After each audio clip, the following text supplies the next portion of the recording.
Let's talk about this surprise on China's trade surplus, where it hit $1 trillion this year. That was a surprise and not what we were looking for.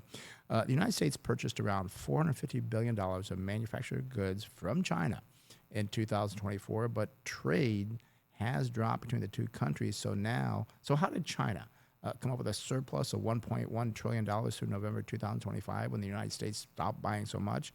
Well, the current tariff on goods imported from China is around 37%, according to the Tax Policy Center. And the imported goods from China, well, as I said, they're dropping dramatically. Yeah, and when you look at it, obviously U.S. down. Well, this means China had to increase in other areas, and they have been able to do that.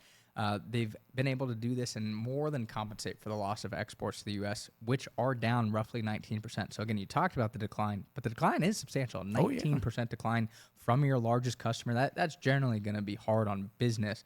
But China has seen an increase of exports to Southeast Asia, 14%.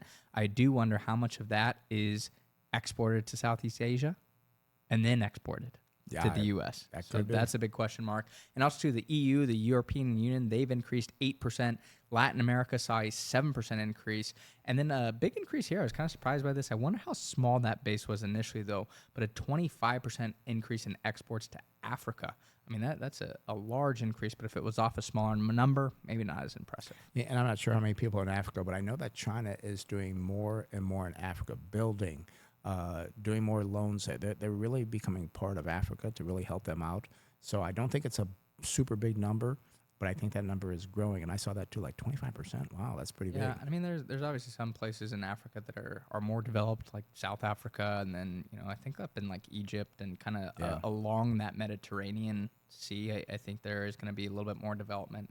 Obviously, there's other areas in Africa that are still more tribal, but I don't know where China's business is going essentially there, but it's going somewhere. It is going somewhere. And even though they're turning out more cars, manufacturing products, and chemicals than ever before, it has created some very heavy competition in China, which is pushing down prices, profits, and income for the Chinese manufacturing companies. I mean, this was surprising that that's why you talk about sales are nice, but you got to have those profits. And China did have a $1.1 trillion so far in trade surplus, but there's a cost to them because the competition, their profits aren't there as good. Yeah, and I think oftentimes China, they just build, and sometimes it's like, well, you weren't very profitable. I mean, you talk about the ghost cities that kind of were developed in China, and now it's like you have these ghost exports almost where they're doing all this manufacturing, it's going out, but at what cost? Right. And I don't know what China's long-term plan is, but that is the thing oftentimes is China is very long-term thinking.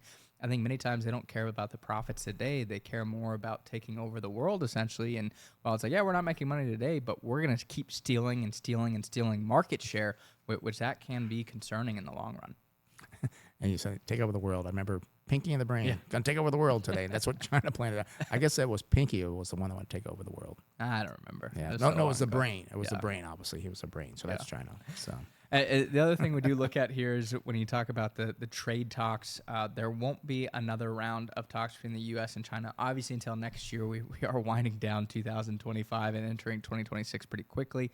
But at the last set of trade talks, the U.S. did lower our tariffs, and China promised to buy American soybeans and end a plan to tighten the export of rare earths, which are critical and found in many products from jet engines to cars and many other electronics as well.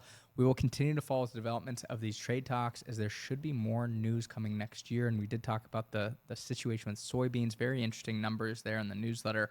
But I do wonder if China is, again, going to actually fulfill that commitment.